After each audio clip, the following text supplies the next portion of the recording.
What's up, everybody? It's me, it's RDV, and I'm back here with Geekeasy, and Eric Breen is here. What? Sort People of. people who watch his channel are like, he was gone? Yeah. How was your little vacation? Uh, all right. That's good. Glad that you're back. You made it sound Let's like you're gonna come back like next month. don't Which, call it a comeback. He's been here for years. hey, it's Maranya. What's up? And I got 5 good comics. Says Zach. No lemons this week. Who wants lemons? Where is Zach? He's probably on his way here. He typed it I about think while about. driving. Well, Oh. you know how it is. You get a stop and quick, and you quick go. Yeah, maybe I'm the only one. Or I pull No, off I to the just do it side. while I'm driving.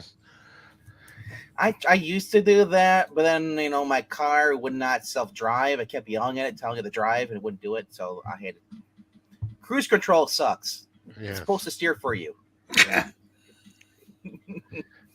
I know, because I'm surprised nobody's made that little meme of cruise control and Tom Cruise comes out and drives your car. All right. Light week for me because you can see here this top box is for tomorrow's unboxing. Hmm. So I didn't want to keep everybody up tonight. So alrighty. And hello to Ferguson watching over on Twitch. That's right, guys. We are streaming to Twitch, but our main channel that we're streaming to is YouTube. Twitch. Nice. It is. Eric, did you get any books at all this week? I did, but I haven't had a chance to read half of them, so I'm just here to I'm just here to support. Okay. Well, I didn't think you're gonna have it this week. If you showed up, no, there's no expectations this week. I just like hearing your voice, Dad. Yeah. Yeah. They have very low expectations if they let me get involved. I mean, Well, without Zach here and without Eric was gonna be here, it was just you and me. I figured I'd just put you on mute and have you in the background for Yeah. support. That's what everyone else does. All right. So yeah, I got 7 books this week. Not a lot. I'm gonna quickly get this here. Put an order of. Only book I didn't read this week was and I'll let me full screen here. Was Scorch, and that is my number 7 for this week. Not the cover I wanted, but that's the cover they had. Like I said, Scorch has been picking up for me. The art has been fun. Steven Segovia's art in here is always fun. Like, it's not the greatest book, but I'm paying $3, $2.99 for this. And it's great that actually they have a book. Somebody put a book out. It's semi decent. I'm not getting any shoehorned political agendas or whatever, and all that weird crap you see in some of the big 2 and some of the other smaller publishers. They're just giving you a straight up fun story, and you're paying $1 less than all the other companies. So, and you get decent art. All right, number 6 for this week. I wasn't sure what I was going to do with this, if I was going to read it or if I was going to pass on it. But having read the previous Vampyverse with the multiverse, I gotta say this because I was really disturbed because I was like, oh, it's not Vampirella, it's Vampirella's daughter, Lilith. Yeah.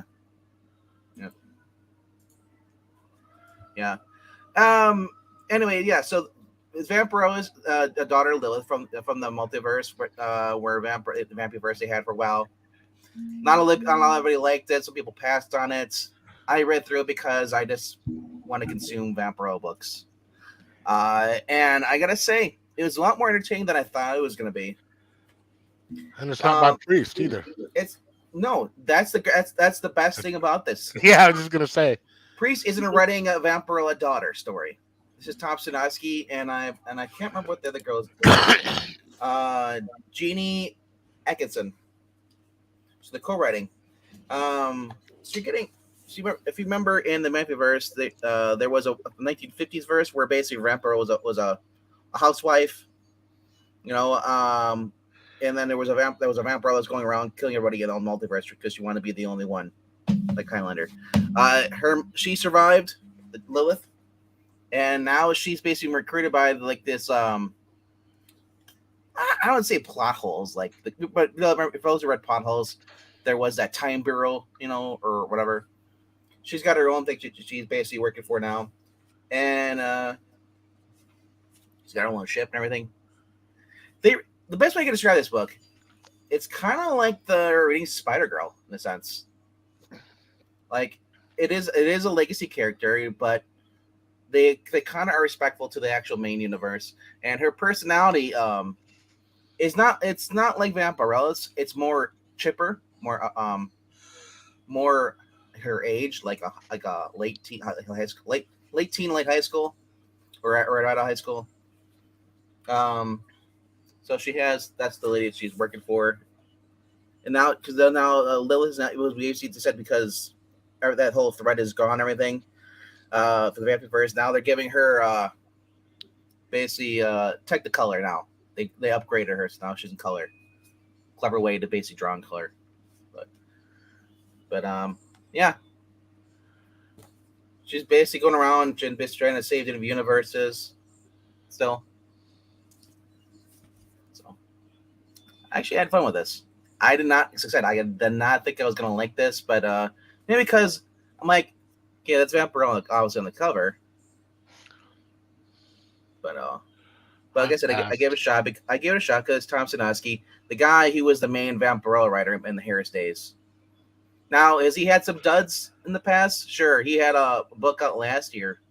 Trying to think, it was I think it was either might have been a Vampirella Strikes.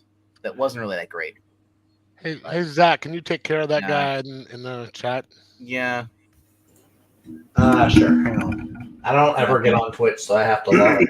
How dare you, sir? I'm going to tell Celeste. I only get on Twitch for Celeste. It's the only one I go to Twitch for. Right, that's exactly so.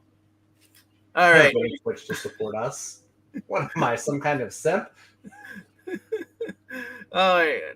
Do you want the answer to that question? All right, number 5 for me. Be quiet, Jeff. Okay. That's right, Zach. I only have 7 books this week. So number 5. Still more than me. This was fun, but it was very cliche. Starts off with Wolverine in a bar. He's talking about how the world's gone to shit. Vampires show up.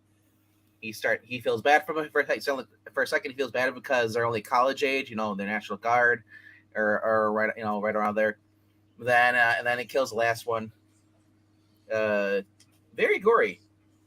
They got basically a melter beam, pretty much. They figured because they've been told about his powers that basically has this really bad, really awesome healing factor. Come back from just a single cell. So basically, they're gonna melt away burn all his cells. But he is this girl's in here. I'm not sure if she's new. She's a relatively new character. Okay. I think she was created in like 20. Hey, Venk, did you see it? He wants a link. Oh no, I'm on here. If I'm on here, I'm not looking at that. So sure. Zach can send him a link.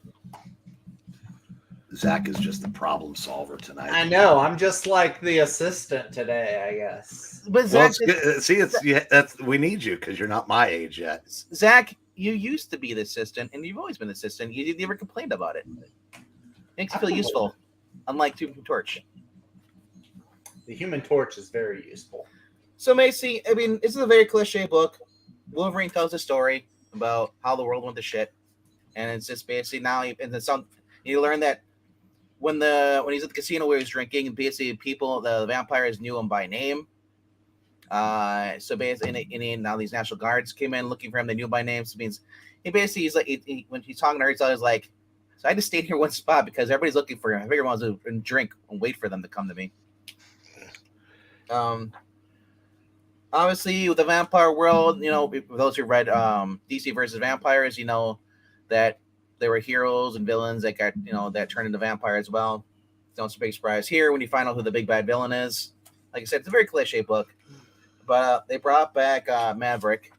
Maverick is the villain. Tom Cruise? No, you should have said James Garner. Yeah. Indeed. Oh, that's true. Yes, that's true. No, but yeah, he's got an elite team of hunters. This is only 3 issues. Zach, I thought it was 4 or 5. They do like the bloodhunt list of issues at the back. I thought Wolverine got 4 or 5 issues. Is it?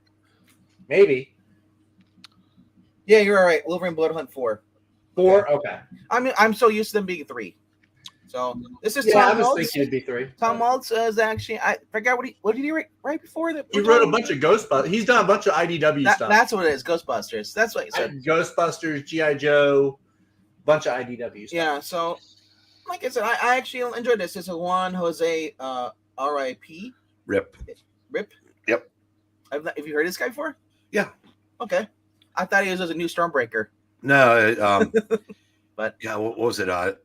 Nancy in Hell or something like that. He did. Oh, okay. I read. I've seen that. He's done a lot of bad girl art. That's his specialty. Well, I was just saying he's improved. It looks that way. I mean, he's changed his style. Definitely. That doesn't look anything like. It looks like she's got a gap in her teeth. It looks like that football player. Doesn't it? Well, she's a vampire. She's Michael got 2 Strahan. fangs. No, I mean, yeah, Michael Strahan, but I mean, not fangs, but no. What's it? Zoom in. Come on. Zoom. yeah, I see, but Yeah. No zoom for you. Yeah, my No camera zoom for sucks.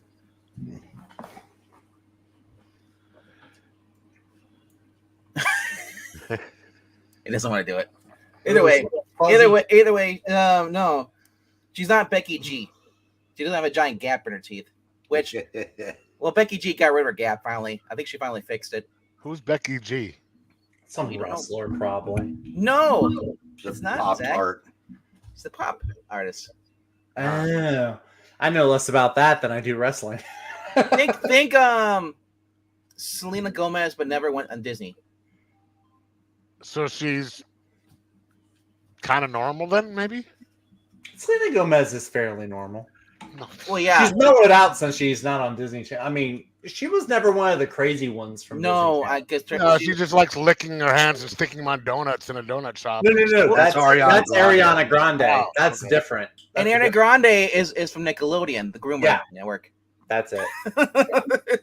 So, You got to get your Latina pop star straight. the Disney Oh kids, yes, that's. I'll dedicate my life to that now. No, the Disney kids are the heroin kids. Yeah, They're the ones who are doing drugs. Like, well, the Nickelodeon ones had that have a reason guy to put up with too. So I had fun with that.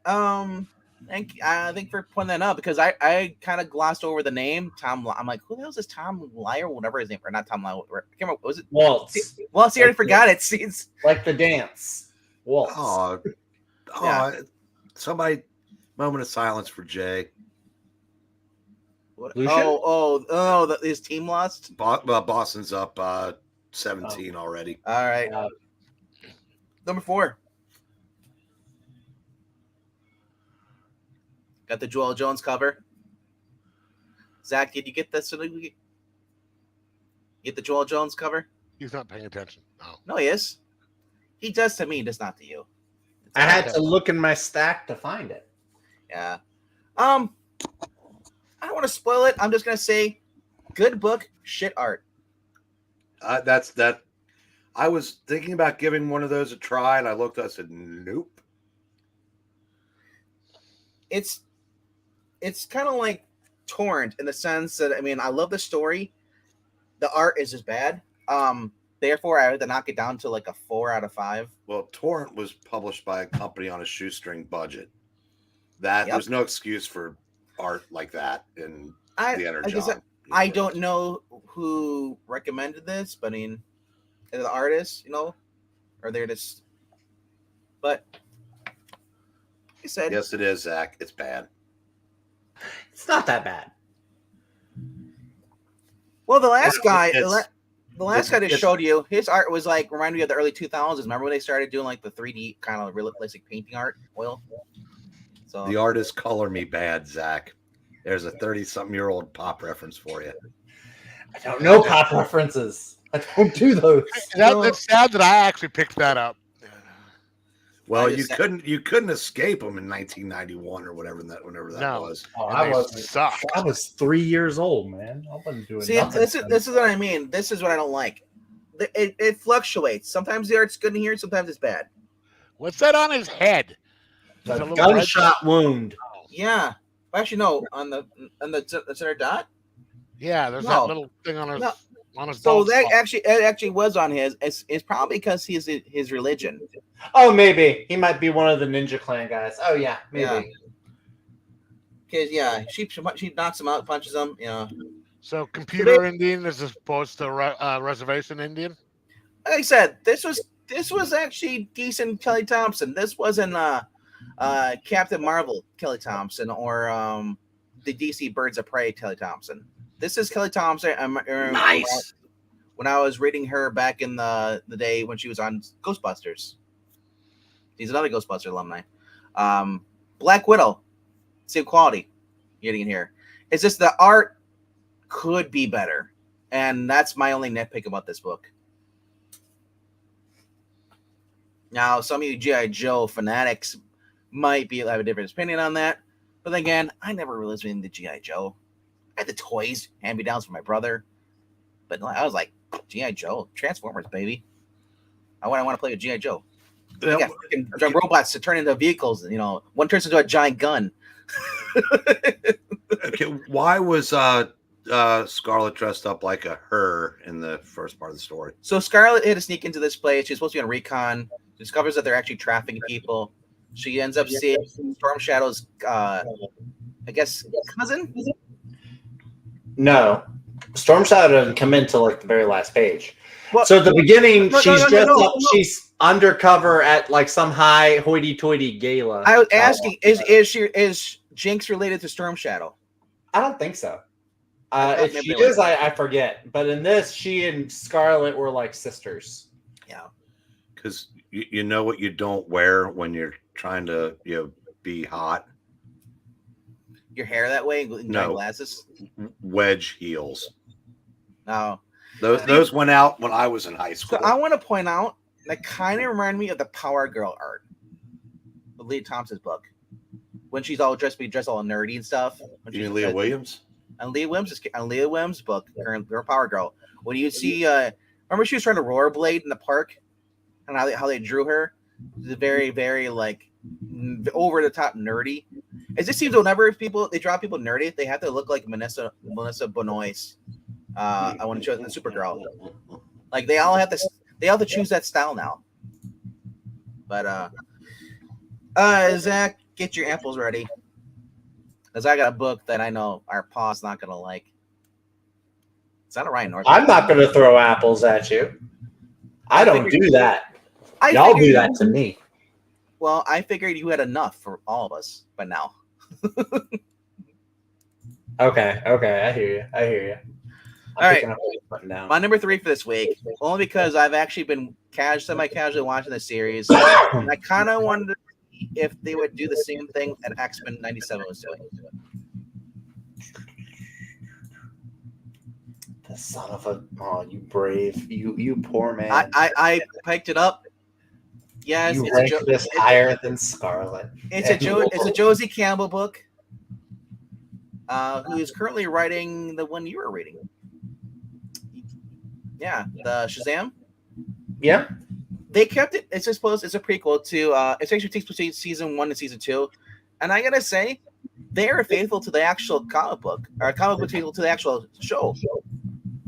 I know usually like, oh, they'll try to write out the coattails and like have nothing to do with the actual thing because they want to put their crap in there. The problem is when they already have the crap in the series, they're okay with putting in the book too. But in this case, this was actually decent. This was a decent read, and the way to treat this whole thing, this is an Elseworlds. There's no doubt about it. Even the shows, it's an Elseworlds. It's loosely tied, and it's like having an alternate universe of the Superman story. And Who's it's also drumming? It might be I don't know. No, not me. Wasn't me either. I mean, Geekeasy muted. I mean, if you're gonna drum, you better not singing. No, I'm not doing anything. I don't know. Either way, I do. Sometimes I hear myself echoing in somebody's mic, but. Oh my goodness. Are you echoing now? Do you hear yourself now? Well, now I heard you. I think your microphone's shaking. That's what it was. It's not shaking. It's Not right anymore. But that's what we're hearing. Something like that. here. Anyway, this was actually fun. I had fun with this, and that's whether you guys agree or not. I'm the one to spent the money. Damn it. Yeah. Superman basically learning he has new different powers.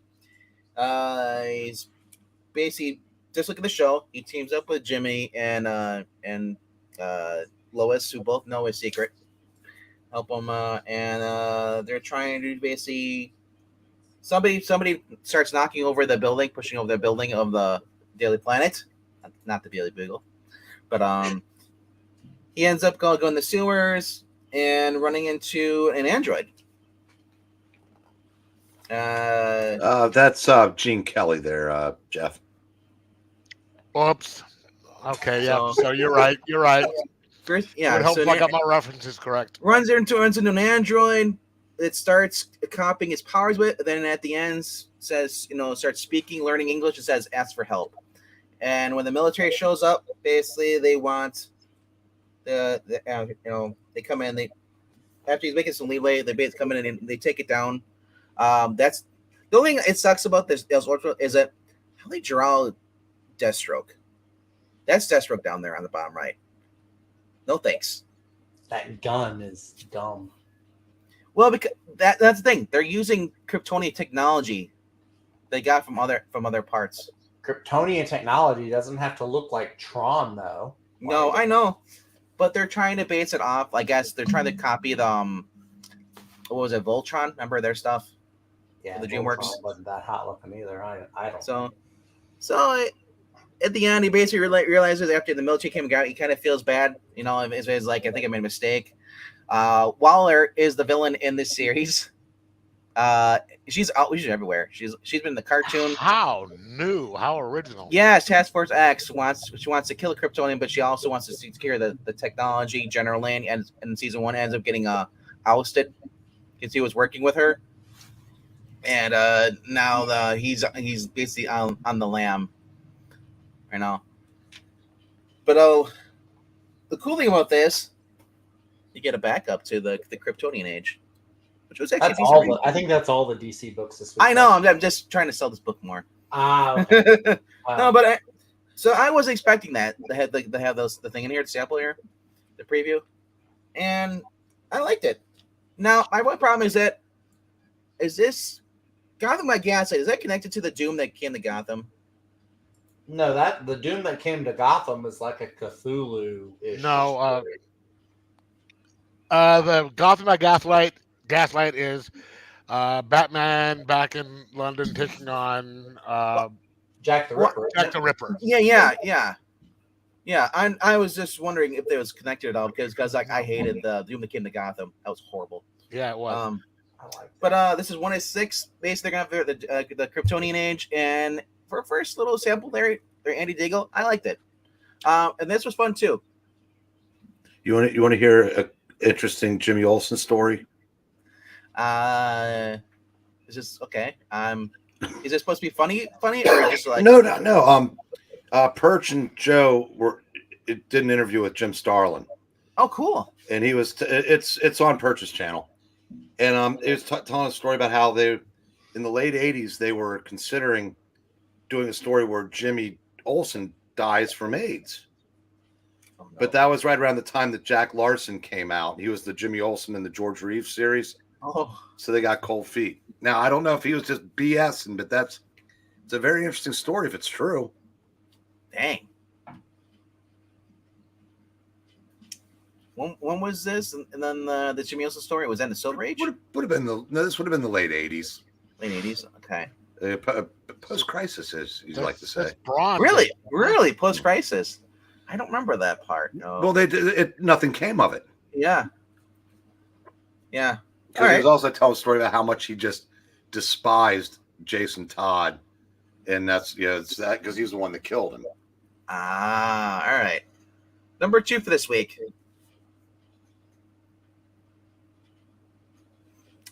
A lot better than Gods. Wow, you put that as number 2? Yeah. Oh. Yeah, I actually enjoyed this. The only nitpick is Hank Pym, but then again, maybe Hank and because they introduced Hank Pym and Janet Van Dyne. Still married in this world, never been superheroes. Hank's got looks like a lobotomy from the maker, I guess. And it's a story of them. They've been working as exterminators, and he's had the device that everybody got from Tony Stark and Dr. Doom, basically reminding with ours. And he's had for the past 6 months. So I mean, I'm hoping that route, that since Hank and Jan are gonna join now as Giant Man and the Wasp, that they'll actually have a happy ending. Because I guess I told people on Sports Ball, I told them when it comes to Hank's been screwed tremendously in the past 20 years, I feel, by Marvel. But basically it just kind of shows how they came together. Thor injured. If you did not read the actual preview, the free comic book day, there's spoilers in this book because you're like, why is Thor on the table? That's explained when they get Cap. You also get here. Oh, they're talking about time travel and how they've gone 6 months in the future. This was actually pretty good for a first issue, I gotta say though. So they packed a lot into it. Well, that's a Hickman book. Hickman's unlike Bendis, who also packs a lot of crap into here. Hickman doesn't pack crap. Hickman actually packs stuff that's actually going to come down the line and you're like, oh my gosh, he did mention this. So then we get to see them. But yeah. It's also revealed that a lot of the people that they sent out to the little cubes or little boxes, those spheres and the black spheres like Spider-Man got, that 90% of them rejected it or it was intercepted, so which might be good, it might be bad to change up. So like the Shocker wasn't really, it was on Herman Schultz. What other people get the stuff, what the other heroes be like? Will it be like the what was the one they just did? Marvel, and it was horrible and what I liked. It wasn't a Hickman story, but it was Marvel. I remember people had different realities. They did. It was a main event. Secret Wars? No, the one that was last year towards the end. You had what if this was this? What if this was that? Oh, what if Miles Morales was Thor by Odin's Fade? That one. There was a bunch of them. Nick Fury had his own. I forgot what they're called. It was a big event, and they had a whole new all new line. It was supposed to be like their own Ultimate Universe they're trying to do. But anyway, I thought this was good. I give it a 4 out of 5. I only have 1 5 book this week. Number 1. Get Fury. Very fun book. Brain, did you read this? I did. Did you kind of like roll your eyes when you saw what the reason why they really want to kill Fury? I must not have been paying close enough attention. So it's Garth Ennis. There's gonna be corruption. There's gonna be drugs. It's Vietnam. Bodies being escorted out that again with heroin stuffed inside of them in coffins. Nothing new. That was in Miami Vice. I watched an episode on that. They were smuggling cocaine out of there. I just love every minute of this. Frank, this is Punisher. This is Frank Castle going in like he's just pretending, first here, the guy's got to drop him off. He's like, hey, sir, you tell me what's going on? And he's like, no, I can't tell you. And he's like, well, okay, well, we're in some serious shit here. We better get going because they're pretending to be in a recon plane, even though they're gonna exit them out of there. And the guy says, like, I just really don't want to be here because I don't want to get shot down by a Sam. He's like,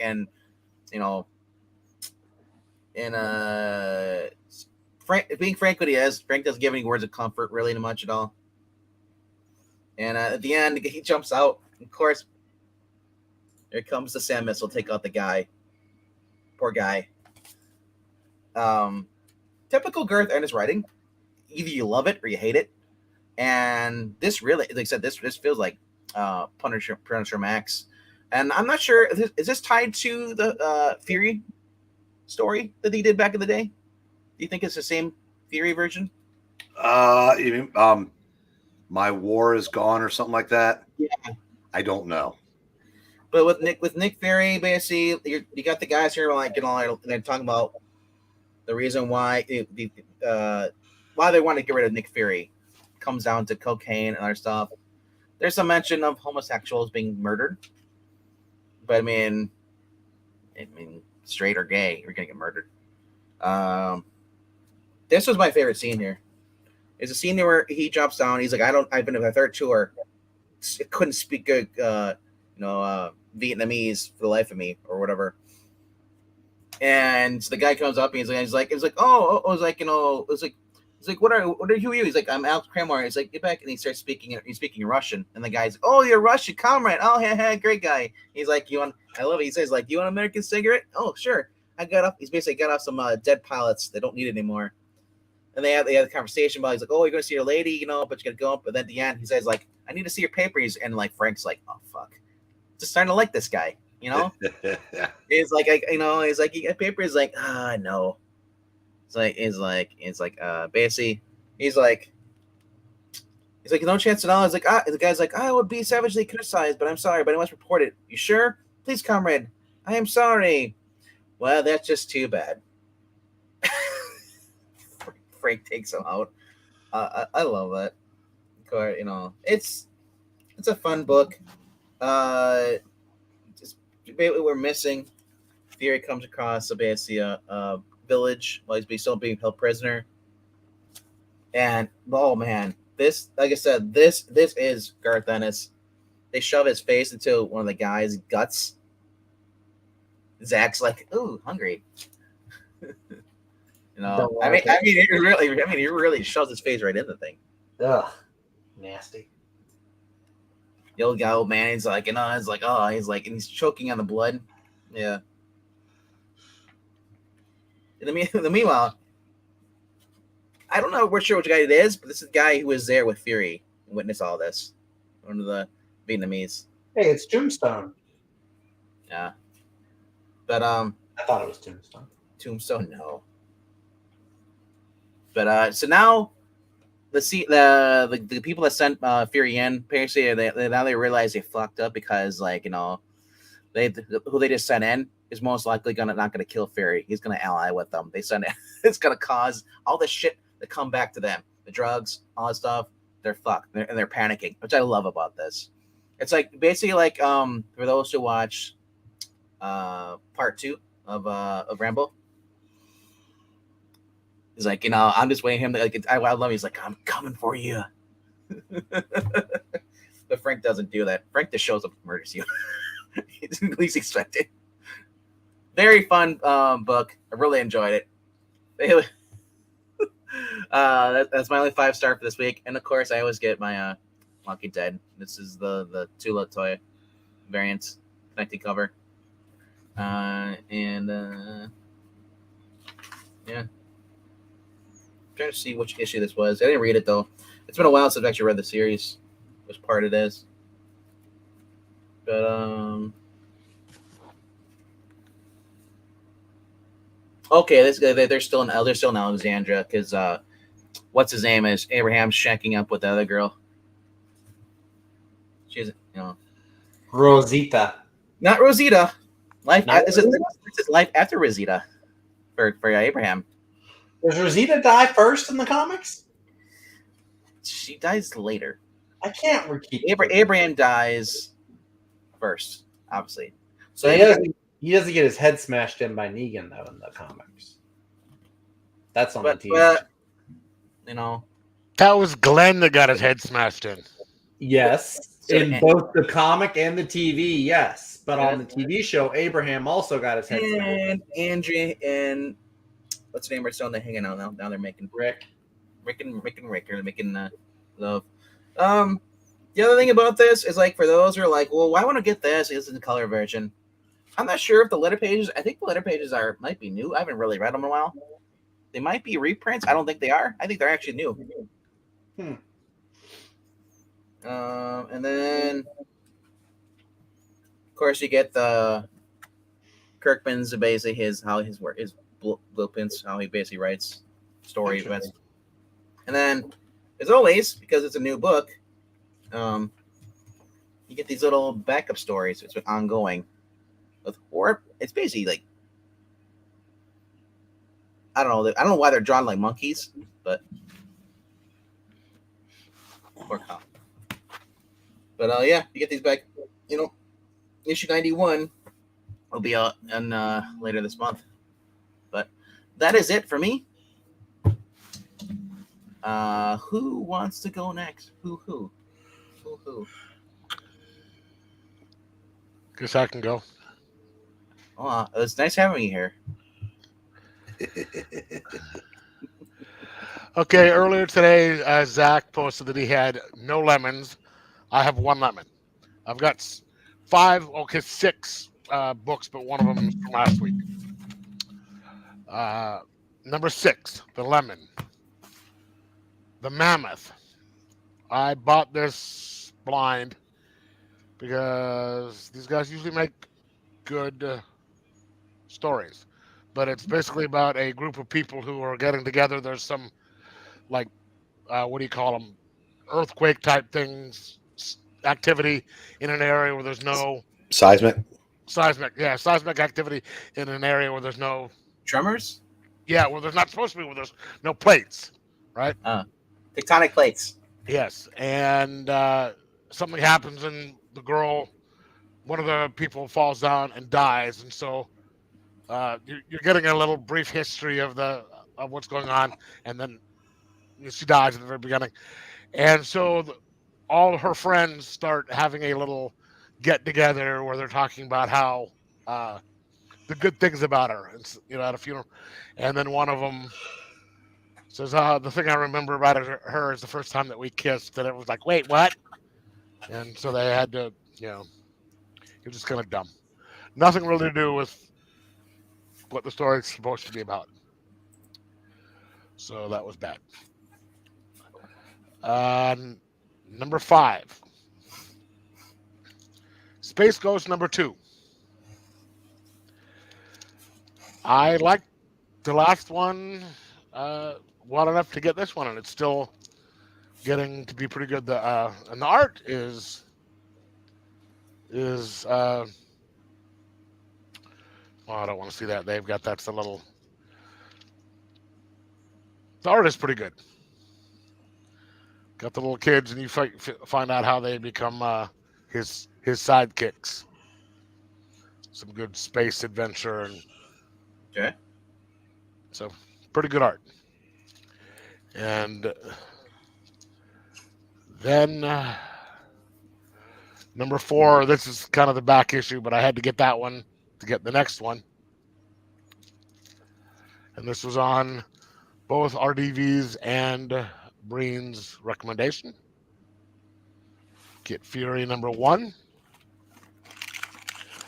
That was... And then 2, which we just talked about.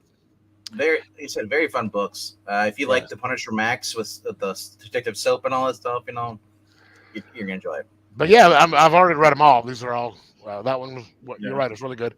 And then I was just found out that I gave you problems for making Off Limits number 2, but then I just realized it's number 2 in my thing as well. It's a great book. This and Spider-Man are the only Ultimate ones I'm getting right now, but it's really good. My number 1 was also one that I picked up blind just because of the name, and it turned out it was a fantastic book. It's by Boom Studios. Profane. It's written by Peter Milligan. I don't know if anyone knows who that is. Milligan sounds familiar because I always He's been around forever. Because when people say Milligan, I think of Mulligan. Mulligan is a water company way around here. Mulligan Man. And Mulligan is also starting things over again. But it's basically about a guy who is a kind of a Chandler-esque private detective. Chandler? Friends? No. Raymond. Oh, my bad. I was thinking the same thing. I know where you're seeing this. Little brother. I need new sons. Hey, we used to watch and Friends back in the day in the 90s, okay? And he's No, I never watched Friends. I just saw the clips. He can't remember his past. He can't remember the body that he ran into. So it's kind of written as a the hard-boiled 50s type of detective thing. I mean, the guy's last name is Profane. That's okay. That's where they get the name. And then the singer in the club, her last name is FE''AR, so it's a playoff on fear. And he, winds up taking a girl home, and she tries to stab him and stuff because he's investigating this stuff. And so as he's going along, you're trying to figure this stuff out. And there's an author who died, and the author's character in the author's book has the same name as his. Then it turns out that he is the actual character in the book, and the person who died is the author. So he's a character in the book with no author, and he's sitting there trying to figure it out. Which is, I hope I did justice on explaining that. But it's really good. Okay, then I got a order in from In Stock Trades the other.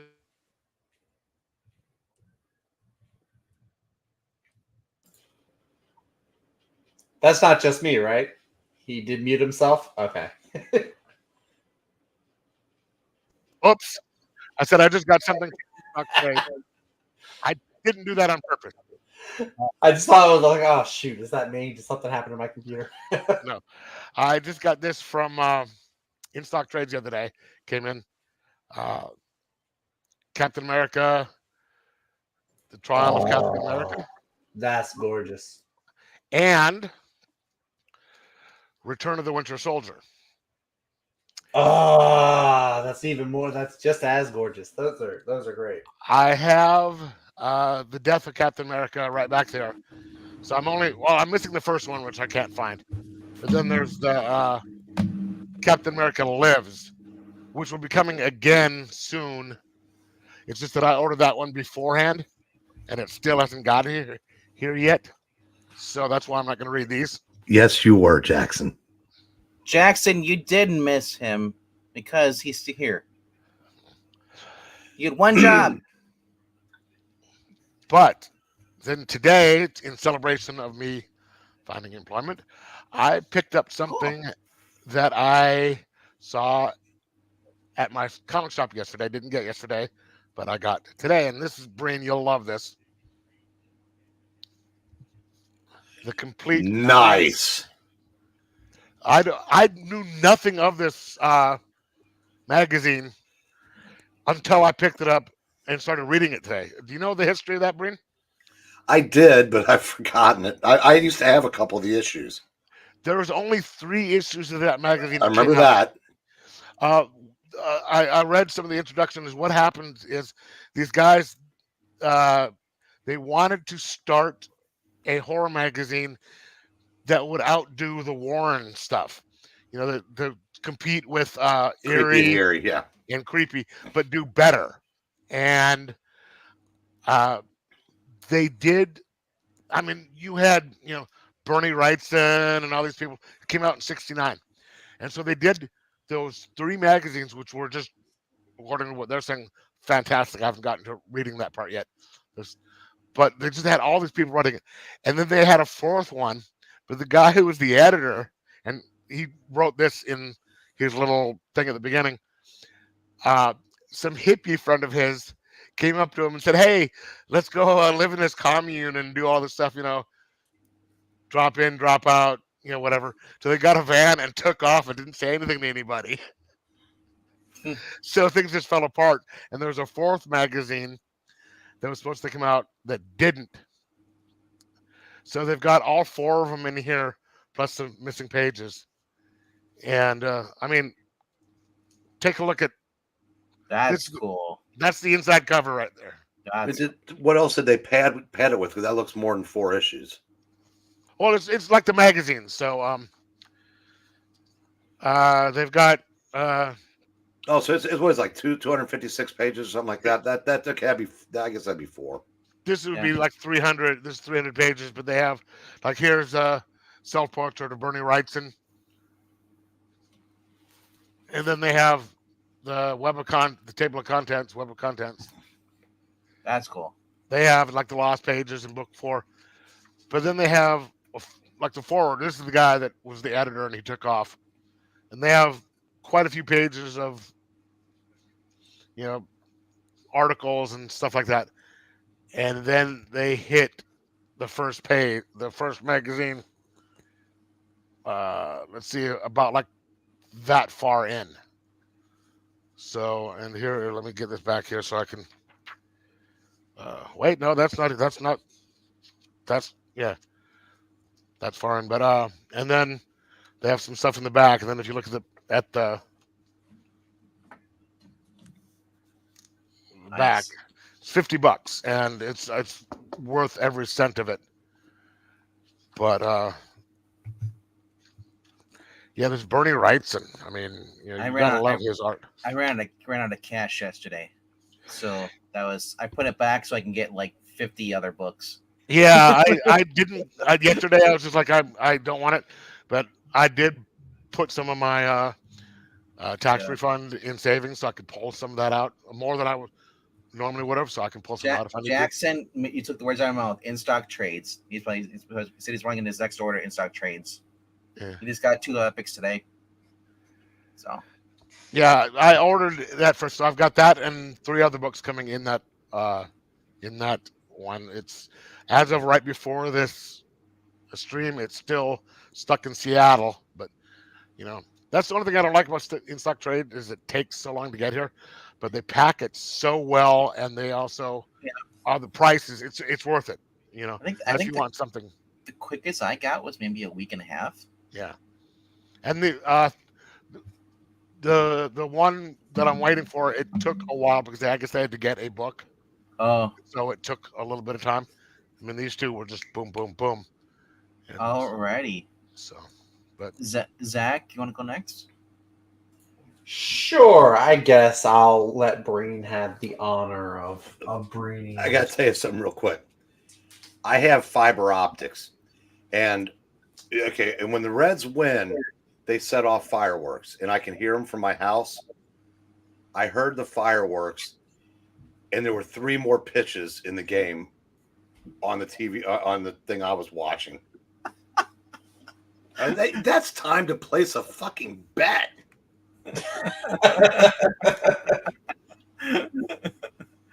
That's awesome. Let's by Great Legend. Hello, Legend and Savitar. I thought Hermes was the god of speed. It But I depends on which. There's Greek, there's Roman. Wait, are you Savitar from CW Flash or Savitar? That's where my head went. Was Yeah, that that's was the first place my head went. you're not real. You're just You're an not. image of Barry. It's All right, your image. 5 books, all good, no lemons. I think y'all can judge. Number 5 is the Wolverine Bloodhunt tie-in by Tom Waltz.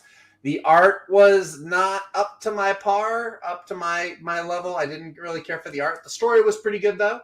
I like that it doesn't tie in. It doesn't have any. You don't really need to know Bloodhunt. You don't need to be reading the main issue. This is almost completely set aside from that. It has nothing to do with the Vampire Cabal or the Avengers. It's Wolverine's on the other side of the country when this is happening. But I like the story. It was kind of paint by numbers. Wow, Green can find an emoji that isn't an apple. I liked it though. It wasn't terrible. It was not terrible. Will I stick with it for the rest 4 issues? For the other 3 issues? Maybe. We'll see. It was cliche. He's in a bar. Everybody wants to kill him, and we don't know why. Number 4. Well, it's because they're all vampires.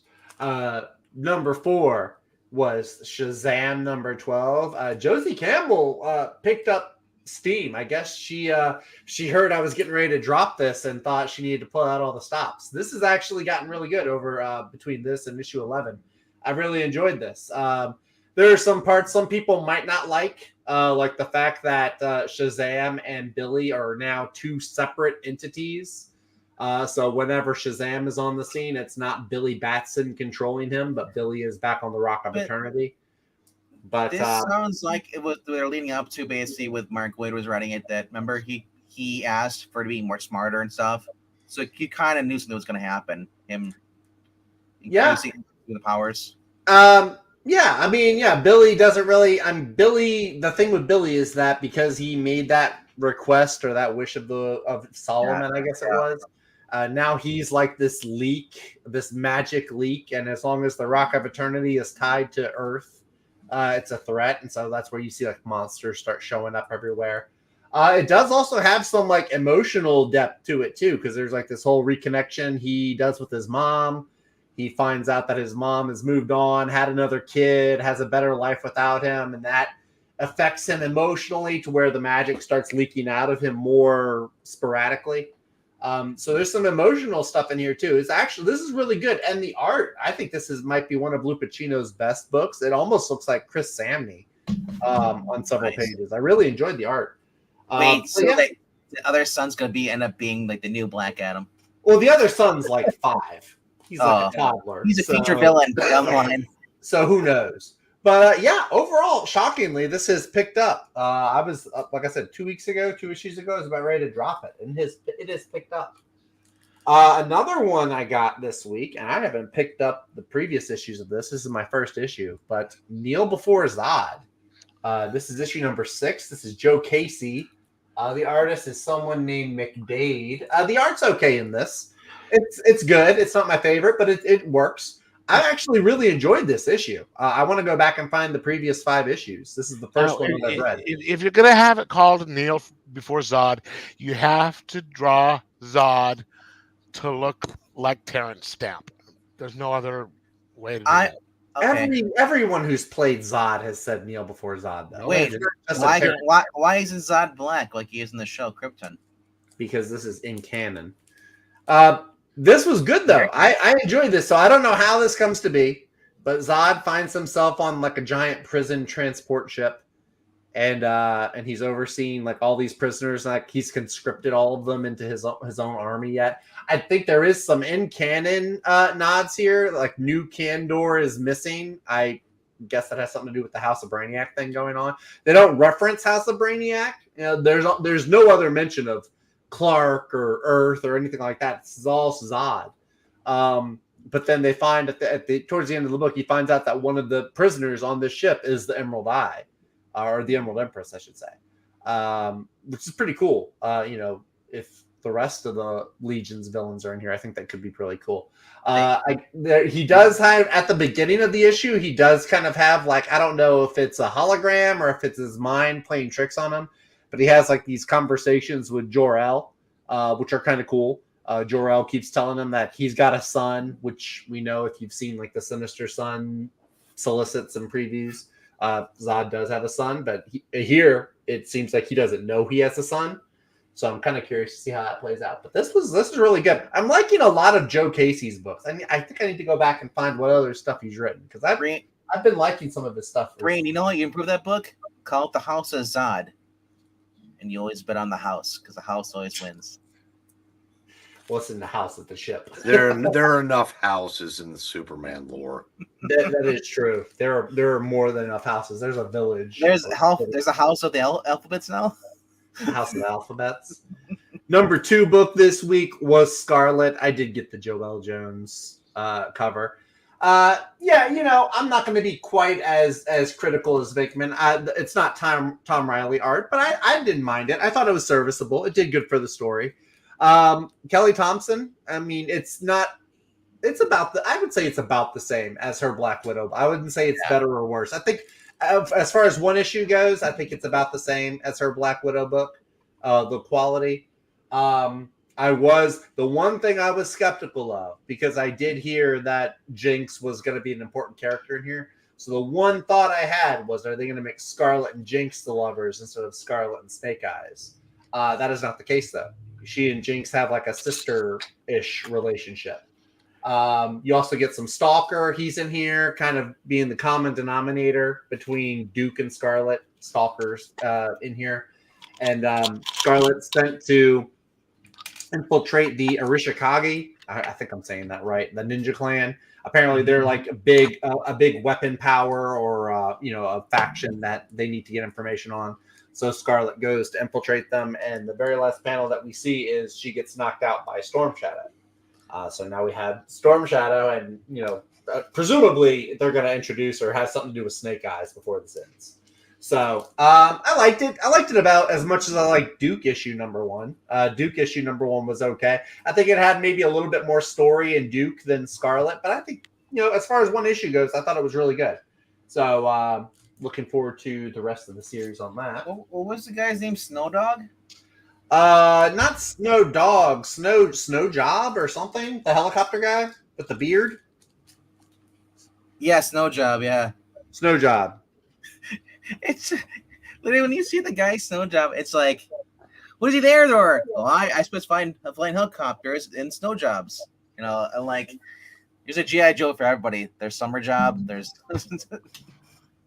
I mean, yeah, there's a ton. Summer Job, isn't that any relationship to Odd Job? Wow. And Frankie, don't be crude. The number 1 book this week is Ultimates number 1. I got the beautiful Ryan Stegman cover here. This was fantastic. This beats Spider-Man as my favorite number 1 of the Ultimate Universe. Hey, Pa. He didn't get the book. I didn't get issue 1. Does that surprise anybody? No. I also am not a huge fan of the boys style gory storytelling like you are. So this was great though. I enjoyed it. So you don't like manly stuff. It's my turn. Storytelling was great. Hickman was great. The action was great. When they talk about the time travel, there is, because I was expecting this to pick up right after the Free Comic Book Day preview. But then Dennis Camp went on Twitter today and said the events of the Free Comic Day issue take place after this, but before issue 5. So because time travel is involved, I guess it is going to get a little twisty. I'm okay with that. If he does time travel right, I'm okay with it. I did like Hank and Jan being in here. I thought it was interesting. Hank holding on to the equipment or holding on to the superhero stuff because he saw what he turns into in the other universes and he didn't want to do that. I thought that was interesting. Also, Giant Man turns like really, really giant when he does put on the suit. He gets like huge. But yeah, overall, this is great. The artist is lovely. I love it. It's great. Not a whole lot. I mean, mostly it's Iron Lad and Doom, Reed Richards, who I think get a bulk of the spotlight. Captain America gets a little bit to say here and there. And then, of course, Hank and Jan. Thor and Sif, there's not a whole lot going on with them. We do get to see some more of Captain Britain, who's one of the Maker's sergeants, lieutenants, whatever you want to call them. They are now the boys wanted. Now, hey, I have a question. Are they going to do an Ultimate Fantastic Four? I don't know. They're going to have to get Reed Richards over with them. Right? I don't know if that's in the cards or not. I would always like a Fantastic Four. So here's my thoughts: that if they did that, Doom is Reed Richards. Doom would have to be Reed. I mean, yeah, I would think so. I think they teased it in the Free Comic Day issue. Like they did tease Reed giving the powers to like some hamsters or guinea pigs or something, like where they can stretch or go on fire or whatever. So maybe they will have a new Ultimate Fantastic Four. But yeah, I like. There was a really cool scene where they're pointing out all these other like event, like Tony saying, "Oh yeah, we sent spears to all these different people," and then they jump 6 months in the future, and it's almost nothing has changed. Like the people that did activate their super suits or whatever, like there was Spider-Man was pretty much the only positive one. Some people. A bunch of people just like died accidentally by activating their superpower. Like I think Carol Danvers is dead, or Captain Marvel is dead. Clint Barton walks away from being Hawkeye, like he just rejects it. He does the Spider-Man No More. He does the thing where he's walking away and his suit's in the trash can. I was like, that's kind of a bummer because I like Hawkeye. But then I also think it's funny that Carol Danvers just like blows up because she can't control it. But I mean, yeah, there's a lot of interesting stuff in here. Somebody was pointing out, like, Hank, the Moloids are apparently like a very common occurrence now because this guy calls Hank and Jan to exterminate a family of Moloids. So I thought that was interesting. That might be another clue whether or not they do. It's a new Ultimate Universe. It's nothing to do with any of the one. It's a new Ultimate Universe, Jackson. It has no connection to the previous one got destroyed, if I remember right. Yeah, the only connection is the Maker created his own image. Yeah. So yeah, the Maker, and then the Maker is locked away inside a city that he created. They have 18 months for another 18 months. Yeah. So the Ultimates have like 18 months to prepare for him for when he comes back. And they're counting down. It's like 24. 17. Kinda. It's like 24, but with months and longer periods of time. But it's a great issue. I'm already looking forward to issue number 2. Like I enjoyed this. I think this book actually, as I was reading it, I was kind of surprised that it wasn't written by Hickman because it seemed like it was. Like the way it was structured and the sci-fi-ness of it all, it reads as a very Hickman-esque book. And I gotta wonder if Hickman didn't give him some notes to go off of. When it comes to the Ultimates, as far as this book here, Tony mentions how we're not doing time travel. So many deaths. Yeah. So is that related to when they left the whole town blowing up with Aunt May and everything? I mean, I think that was when Howard Stark died. I thought. Yeah. Or do you think that since time travel, that they've killed a bunch of people?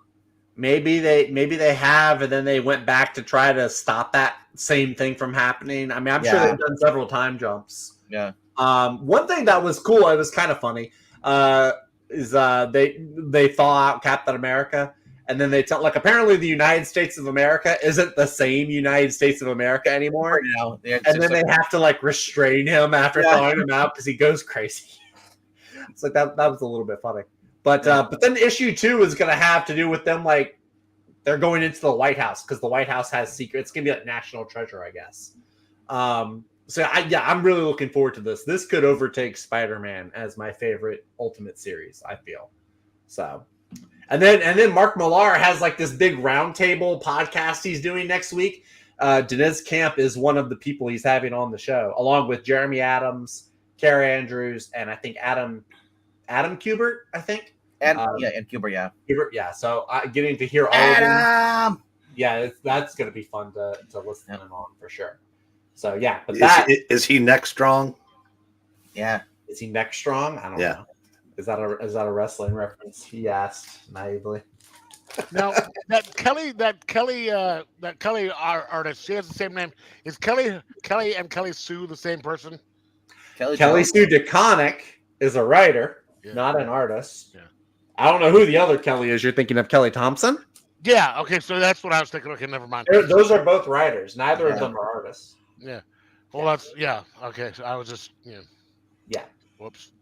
Yeah. So But, maybe my ignorance here. That's okay. It's hard to keep them all straight. Kelly's, Stephanie's.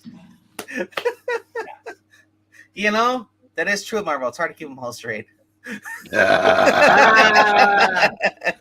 Hey, so far DC just gave up.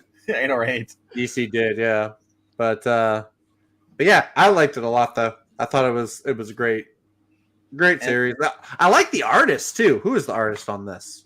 It was Juan Frigeri. I like his style. It's really good. All right. Anything else to show off? That is all I have. I did not have a bunch. My shop didn't even get the digest size Court of Owls. I would have bought that otherwise, but they didn't even get that. Those. May or may not be in the box tomorrow. What's in the box? Then of course, then there's his brother too for Gary. Good boy. They could all be winners. Could some of them, please? Yeah, One of them be? Brain, do you have anything to show off? No, I'm not going on camera, but I did pick up the Mad facsimile for the first issue. I will show one thing from the box. There is one thing I got, and since you mentioned Mad, there is something that I grabbed. Though. I thought it was really cool.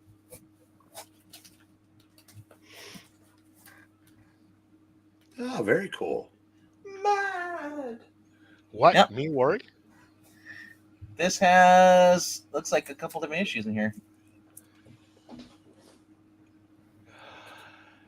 Hey Jackson, hey, Breen can say that. You can't. Breen and the guys up here can say it. Look, hey, like the customer, the chat is always right. Yep. Yeah. Unless it disagrees with me. Exactly. Well, and then there is some Charlton in here. Oh yeah. There's also an Avengers in there too. Yeah. I also picked up the Rachel Pollack tribute for Joe's story. Yeah, Aaron Sparrow was saying that Joe's story was really good. Joe's to try to coagula, right? Coagula, yeah. Coagula. Yeah. I thought his story was pretty good. The art could have been better. Yeah, I'm looking forward to the day where I get to read a Joe Corallo story with a legitimate good artist, not some stylized, because it fit that story because it was I think they were going for kind of like that Grant Morrison, Rachel Pollack, Doom Patrol style. Yeah. But I want to see his I want to see one of his stories with, like a Dan Mora level talent. Yeah. Yeah. I was trying to think of like what story would they be writing with Doom Patrol other than just Larry, because Larry is the only one I know of. But then I remembered Rachel Pollack had the Coagula story. Yeah.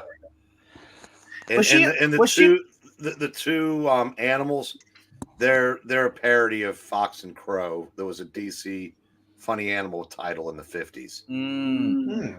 So I gotta ask, was Coagula ever a lover of Robot Man's? I was not reading. I quit early into Grant Morrison's run. I was just wondering because that's what it seemed the way with Joe's story, like they were. Yeah, I haven't read any of the other stories in there. I don't know if I will, because I looked at it. I mean, there's some decent art in some of them, but one of them had really, really trippy art, and I was just like, "What is my reading here?" Like, but anyway, decent story. Gave him a shout out last night when he was on the what? Oh yeah, I was thinking about that one stream. That's on Wednesday nights. Oh, they were on stream last night? Oh, yeah, because it was Wednesday yesterday, wasn't it? Yeah. I missed them. I was up late watching Deep Rising. Dude, I saw that. You were a Treat Williams fan? Now I am. Oh, my God. I hadn't seen anything before of his. So I was actually tripping out because I recognized Cliff Curtis and what's that guy's name? The African actor. He's in he's in Guardians of the Galaxy. He's the wizard in Shazam. Digimon something. Well, is he on the team with the bad guys team? Yeah, he's one of the mercenary guys. He gets hit in the head. He's the guy that gets killed with the axe in the head. Oh, that guy. Yeah, that guy. Famke Jackson. Or Jansen. Sorry, not Jackson. Ugh. That is a bad slip tongue. Famke Jansen's in there too. Famke Jansen. Yeah. Jean Grey from the X-Men movies. Yeah, Jean Grey. She's actually cuter here. I mean, I guess she's younger than she was in She is. She's playing a Catwoman type. Yeah, she's kind of like a thief. She's on the. It's a luxury cruise liner. They're on, and then gets attacked by a sea monster. She's one of the few survivors. His team's going there. Was basically coming there to rescue the guy. And the guy No. So okay, the mercenaries hire Treat or Finnegan. but they're hired by the ship. They're partnered up with the owner of the ship. Yeah, to just like sink it, I guess, for the insurance money. It's a dumb plot. The ship owner wants to sink the cruiser and take the insurance money. But then, the giant sea monster attacks and eats them all. Yeah. It's really fun. I think it deserves a remake. The special effects are the only part of it that are like, What movie because it was made in '97. It's Deep Rising. Deep Rising. Steven Sommers directed. Who is the? It was before The Mummy. I think this is maybe not one of his first movies, but it was. Really good. It was before the last Mummy. Third one. Well, no, it was before either of them because I think the first Mummy was in '99 or 2000 or something. This the was Tom Cruise one is the best. Yeah. Wait, what's that? I was being facetious. I said the Tom Cruise one is the best. I was kidding. No, I'm trying to find. Nobody thinks that. Nobody thinks that. Rob and I reviewed that last year. I'm going to try to go back and look into the actual movie. Yeah, it's on Tubi. So if anyone's wondering, so so the other one you should watch. That's if you like that, is called Dead Heat. Hey, is that the one with Arnold? No, Joe Piscopo. Oh yes, that was a good movie. And Treat Williams. I think it's called Dead Heat. Could be wrong. From 1988. Yep. It's a zombie thing. It was zombies in Hollywood. Interesting. Vincent Price. He's in there. Is a bad guy. Interesting. Okay. I may check this out. It's if it's on Tubi. I'll have to look and see. No. Got more books. You got more books? Did we cut Breen off? Yes, you did. Oh, my bad. And to quote Marv Albert, with authority. You said you weren't going on camera, so I figured you didn't have any books. No, I also I picked up Get Fury, and after hearing Venkman's review, I need to read it again because I said my head's been out of it lately. And I picked up Space Ghost, and I was lucky enough to get the old-timey looking cover on that one also. So that's cool. Looking forward to reading that. Nice. So did you like it? Like what? Space Ghost. What part of I'm looking forward to reading it did you not hear? All of it? Apparently. I kid you guys. I assure you guys that none of this was planned. None of it. It's just the way they are.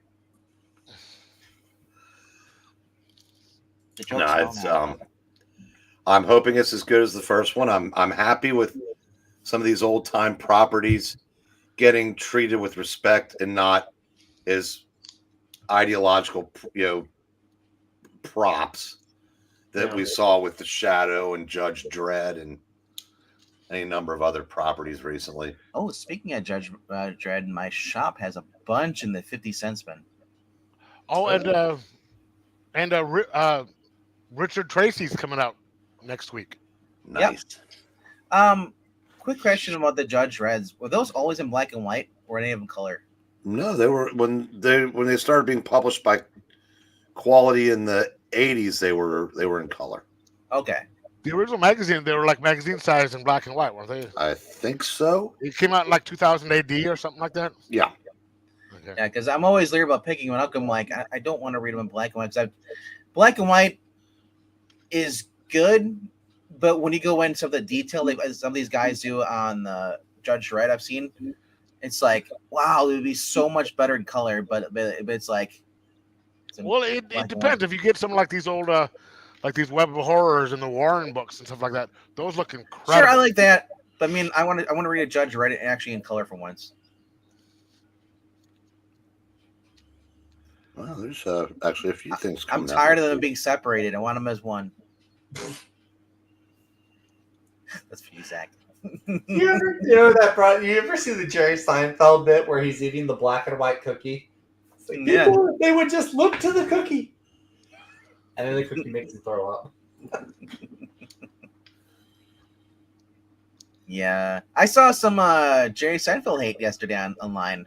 Yeah. Whoa, was it a day that ends in Y? Oh, they're like, oh, Jerry is such a gross guy. He was a 30-something dating a 17-year-old. He likes him young. Sure, so does Leo. But notice they don't ever go after Leonardo DiCaprio. Because he's cute. Well, no, because Leo has the right politics. Yes. And also, Leo cuts him off at 25. That's right. Once they get 25. Did you see that Ricky Gervais joke that he made about that? Yeah. Oh, that was several years ago. Yeah. Yeah. I still thought it was funny. 13 years ago, probably. No. This was back when he was hosting the, what was it? Yeah. The Golden It feels like it's been 13 or 14 years. No. In dog years, it has been. That is true. Woof. Indeed. Leo waited until they turned 18, says Veer Monarch. Yeah. Yeah, right after they turned 18. Boom. That's when the clock started. Yeah. But, I saw Michael Richards being interviewed today.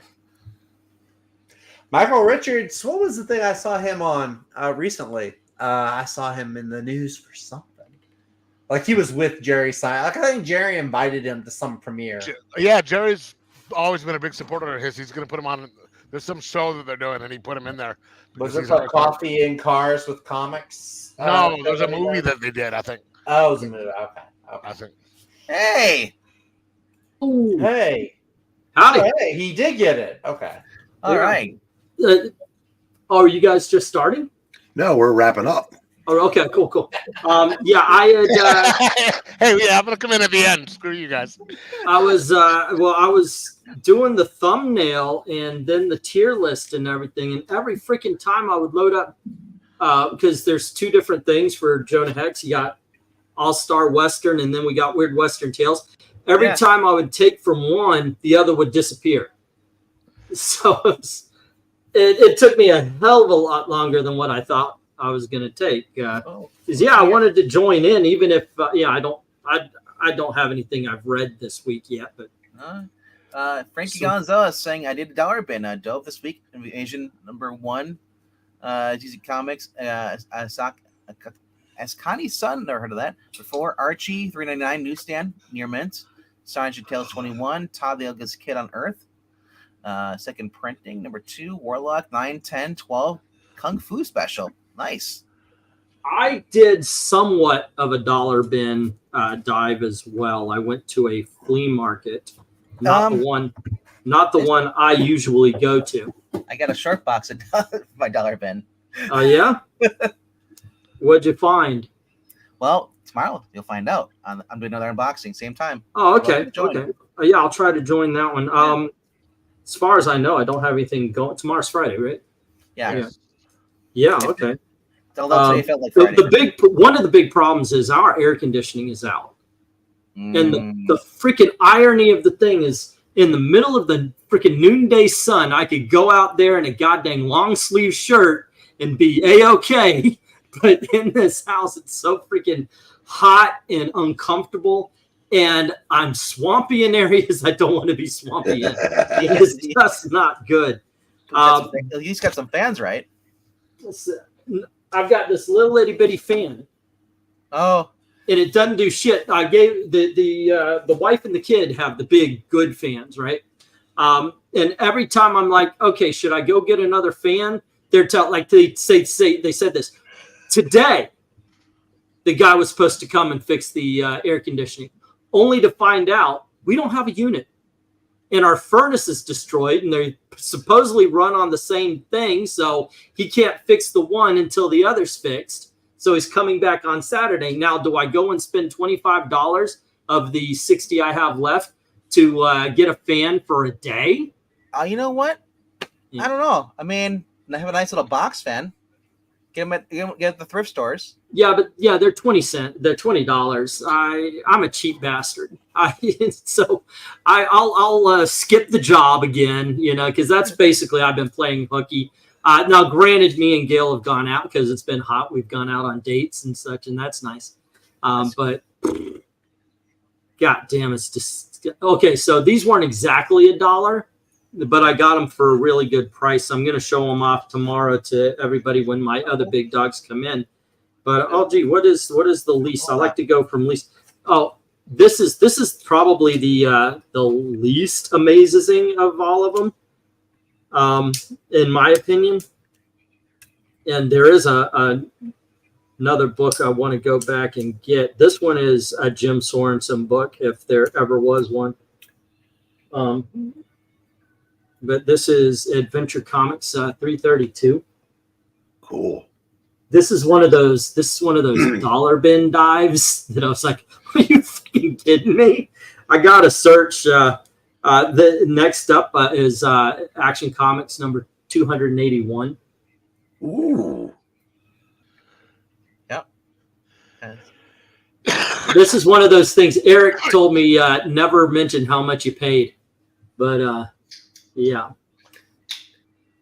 I just saw another one where Red Tornado coming to save Superman's life. He's on a table. I don't know which one of these is cooler because all of them are freaking cool to me. I got to check to see if this is actually I got to check to see if this one, it may be a Herbie appearance. I don't know. Because I know there are certain issues, but here's Forbidden Worlds 143. Yeah, he's been long gone by then. Okay. But that's a Zach book there. And I don't know which one of these is freaking cooler, but I'm gonna, because I've had this one before. There's Secret 6 #1. Oh, cool. Very nice. And, Wait, Mockingbird's driving that? Oh, that's fine. yeah. And the Trigger Twins #1. I'm triggered now. How dare you? Yeah. These were $2 or $3 each. I was like, "Are you freaking kidding me?" All that, I mean, there's a freaking 10-cent Superman. Yeah, that's my shop, man. I go through there and I find books that are like, oh, this is only for like $1. Why isn't this? It's at least a $4 book, So I made a mistake. I went and you made steak. A mistake. There was a 4-pack sealed 4-pack of Gambit 1 through 4. Nice. And I was like, I think that might be something. I don't know. But I was kind of like, I know this, and I was thinking, okay, I don't know. They want $8 for it. I would probably charge $8 for the miniseries. I better go home and check to see what it is. It's going for $60 on eBay. So I rush back to and it's already gone. Always have your phone with you and look up by it. My phone is off right now. I have to go get it replaced. But I did get I did also get myself a few. I'm going to keep a couple of these and maybe make a giveaway of some or sell them and see if they'll go. But I got my own copy of the Shield. I wanted that a lot. Something I'm going to try to sell most of these, but this one's kind of bent. So yeah, the front cover. Look at that. It's kind of bent. Looks like You can actually see a line. It's a Someone- hardcover, So but something- it's Jack Kirby in the Days of the Mob. I bet So you it's a lot. So again, somebody was using the comic books for a bed. yeah. So it's a lot of the Golden Age stuff. Ooh, I like that picture right there. Yeah. This is one of those books that I love. I love the history and such, but here it's called Commies, Cowboys, and Jungle Queens. Nice. Jungle Queens. Oh no. Don't make the joke. I was going to go there too, but this one will probably be $10 at the auction, the same as the last couple. Fear Mark says, "Damn, my shop dollar bins are full of Tom King and Batman recent DC." And the problem is they're actually supposedly using a Tom King storyline for the new Superman movie. That's cool. Volume 3. And it's the old comic strips. That's nice. Those tend to go for $10 pretty easy. Here is something. I saw this. I was like, let's do it. Because I know you guys have done this before. I'll host it. I would love to do this kind of thing. I either me or Eric has to be the announcer though. But the Superman radio scripts. Oh, nice. This is fucking badass. I don't know if I'm keeping this or I'm selling it. It's one of those things where it's like I could probably get $10 or $15 for this. Well, that's pretty cool. If we can find a transcript online, that's basically how we do it. Yeah. And then this is one. I feel like I'm kind of messed up selling Don Winslow. And considering, I know this isn't my favorite of the Harvey characters, but it's a hardcover freaking book. Oh, look at that! Nice. Oh, wow. My mom loves Little Lulu. See, whenever I start talking about comics, she's like, "I used to read Little Lulu when I grew up." Yeah, I was like, "Holy shit!" Yeah, I'm gonna keep this one. That is so awesome. So yeah, that was my day. I found some stuff for myself, found some stuff to sell. So, yeah. Hey, Maranya had a little message for you. There. Oh, but Flash Gordon says how old is because originally Alex Raymond was, I guess, the writer. No, just a little up. It was about the fans. If you go up a little bit. Oh, the fan about. Oh, hey, we're on. Okay, I didn't have the comments. It said private chat, so I didn't see. We're on the air. Hey, how you doing, guys?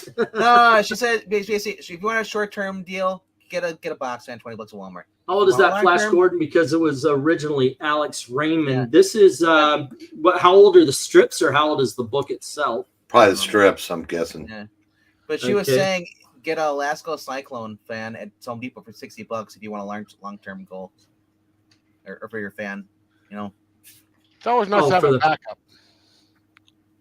Let's see. This is this book was from 2003. Yeah, I have I think it's a Lasco fans that I have or something like that, and I've just basically my fans to the point where I've maintained it with fixes to keep it running. I have fans to the point where it's just like making noise, it's ready to die. Like you gotta like hit it and then it starts spinning. So yeah, Fear Monarch. That's basically how I was like, oh, camera's on. What's up? Hit it and start spinning. That's usually what I do with my girlfriend. Hey. Are you recording? No. Red light means it's off, or the green light means it's off. These are March 1958 to December 1962. So, good reads, I'm sure. Generally, I collect the comic strips, but they also sell. Like the Superman I have in the hardcovers, I've got the complete collection. So I was A-OK selling the soft cover, but these are damn good books, man. And we are going to be getting those bookshelves for the store, but yeah, I might actually buy for the auction first. Nice. Also, I found this, and this is to go with. You like the Wonder Man there, Zach? I've got several of them. I have that. Yeah, from your auction. Better costume than the okay, well, here's the thing. That's all correct. That is his best costume. On Saturday, I'm expecting issues number 21, 28, and 29, which would then give me an entire run of Wonder Man from 1 until 29, plus the 2 annuals. It ain't going to be cheap, but I'm going to put it up as a big dog. The entire set is a big dog. So nice. Very good. So if you are missing more than you have, that might be something to consider. I have about half of the series. I have 14 of the issues. So yeah, that might not. I would not probably recommend not, because this is. I looked it up. It's a good $70. So, dang. and that's. You might want to even. I would consider if Marvel does ever, if they do ever make that Wonder Man show, the price on those would probably only go up. I would imagine. Yeah, it is such. I've seen it going for $100 or so, but I think for what I paid, $70, especially if Disney goes with giving him his awesome costume, the green one. No, Yeah, the worst one. Now, is No. he like Marvel? I've read his stuff before, but he's supposedly the Marvel's male version of Wonder Woman, right? No. Oh, so I'm actually we're now 2 minutes late for the show on the other channel set up. Yeah. So I'll meet you over there. Yeah. Yep, see you in a few. Yeah, everybody, come on over to I Love Comics. Here, let me put the link to the video in the chat, and we're gonna rank some Jonah Hex covers, the first 13, I believe. So you're pulling a Zach and showing up late. Oh yeah, absolutely. I was on time. I was pretty darn near on time tonight. He's done that for a while. Yeah, well, I haven't been to one of these because I stopped reading new comics, but No, yeah. I meant showing up to streams late. Oh, okay. Yeah, I do that. If I show up at all. But these days it's because, like I said, freaking hell, it's uncomfortable. It's uncomfortable sitting here right now. He's usually 30 minutes in, the stream starts, then he shows up. There you go. It's I want to be. Man. It's a power play. We upstairs we have our fan in front of a window right now, and I want to be in front of that fan where it's blowing 69 degree wind into it. Everybody loves a fan that blows. Most men like anything that blows. All right. Anywho. Links in the chat. We're gonna end it right here, guys. Hope you guys had fun, and we'll see you tomorrow for an unboxing around 7 Eastern, and then yeah. All right. Have a good night, guys. Cool. Catch you around. Good night. Go watch Deep Rising. Go watch Deep Rising.